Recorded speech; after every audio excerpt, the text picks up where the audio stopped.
What about cupping? Cupping is a lot of fun.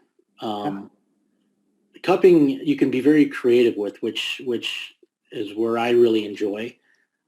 So cupping is a pretty old form, and it's gotten really big probably the last 15 years. And Michael Phelps, everybody always talks about that when he was at the Olympics and swimming, he had his cupping marks, and everybody's like, what on earth happened to him? And so we do cupping. It's probably one of the few modalities that decompresses the tissue. We talked about the massage gun. You hear about Graston or instrument-assisted soft tissue mobilization or scraping. And all this stuff is very compressive. Everything just pushes down. It just closes all that tissue down. Cupping is one of the few things that can pull and lift the skin and the tissue. And that's a huge advantage with that, because in between all those layers, let's say you have skin, and then you have fascia, and then you have muscle, and you have more fascia and other stuff that's in there. Well, in between all those layers, you got the nerves, you got the blood vessels, you got all this stuff in there. So all that stuff gets really stuck and compressed.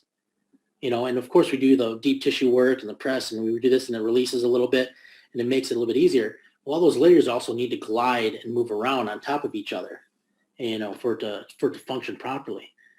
Well, the cupping decompresses, so it gives all that room in there, opens up all those nerves in between and blood vessels. And if you add some dynamic cupping and add some movement to it, you start moving all those different layers of tissue, and those start gliding a lot easier together. So heart helps stimulate that nice environment for the layers of tissue in the body.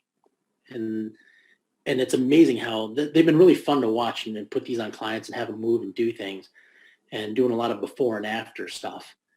And it's been pretty interesting to see how much it does help and adds relief. Low back, and I just feel like there's a lot of pressure in my low back. We put some cups on the low back. We have them do a couple of different movements with it, and all of a sudden, boom, it's like, wow. And it's funny because they get off the table, and Loretta, you might do this. They almost like do like a little dance, like they're walking and moving their legs, and they're almost trying to find that hurt again. So it's bringing the knees up, and they're shaking their legs out and moving their hips all over the place, and doing like the Monty Python funky walks all over the place.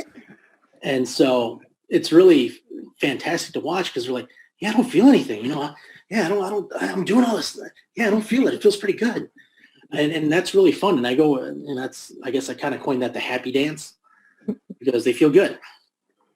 So cupping is an outstanding modality to help decompress, and not many other things do that.